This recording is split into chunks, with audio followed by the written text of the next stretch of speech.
If you or someone you love is affected by opioid-related substance abuse, you might be encouraged by some of the latest treatment options available.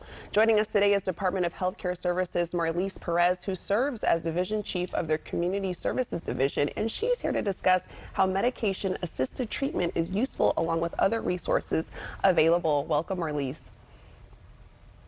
Thank you so much for having me. Yeah, we wanted to talk about feeling the impact of the opioid crisis. Can you talk about how the opioid epidemic has affected Americans, and what is the Department of Healthcare Services doing to combat this crisis? Yeah, I'm sure almost all of your listeners have been hearing about the opioid epidemic that has really been just ravaging the US for several years. Unfortunately, just in the last year alone, we've had over 100,000 deaths due to opioids in the nation. And here in California, we've had over 6,000. And what's really impacting California in particular is the rise in fentanyl. A lot of those deaths were due to fentanyl-related overdoses. And so we're really concerned about that impact of fentanyl here in California. And we're trying to get our heads around what addiction really is. Can you explain it in layman's terms? Sure. So a substance use disorder, first of all, it is a disease. Sometimes you'll hear it called addiction, but basically it is a brain disease. And so an individual, some of us can have a glass of alcohol, for instance, and then we know we can stop. Others of us can't. And it really has a lot to do with brain chemistry. And so depending on what drug an individual is using, whether that is alcohol, opioids, or some sort of methamphetamines, it's going to impact the brain differently.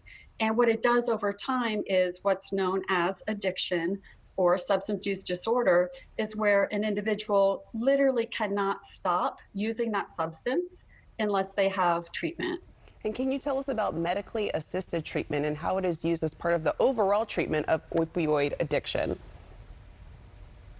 Yeah, so even though substance use disorders, it is a chronic disease, it is treatable. And so today we're talking about opioids. And with opioids, it's one of the only substance use disorders that actually is treatable with some medication, also with behavioral therapy. So what the medication does, it's evidence-based, it's been proven long-standing. There's different medications that a doctor can prescribe an individual, and it really helps manage those cravings. It helps get chemical levels in the brain set, so then that person can respond to the behavioral therapies as well, like counseling and other methods as well. And we have to ask, is taking medication substituting one drug for another? Unfortunately, that is a huge myth. It is part of stigma. What's really hard for an individual with a substance use disorder is they face a lot of shame. There's a lot of just wrong information out there that, oh, the person they want to use, they could just stop at any time. And that is not true.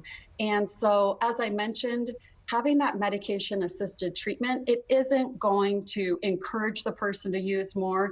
If anything, it's really just helping them on their road to recovery. So it's really important that if you know an individual that maybe was prescribed opioids by their doctor, or maybe they are using it illegally, maybe they have gotten it off of the internet or something like that, is to talk with them and really see, what kind of help they may need, and just to be, not judgmental, but it is a disease. Get them some help. Marlise, thank you for sharing this information today and providing resources to those in the thick of this crisis. To find out more, log on to the California Medically Assisted Treatment website at californiamat.org.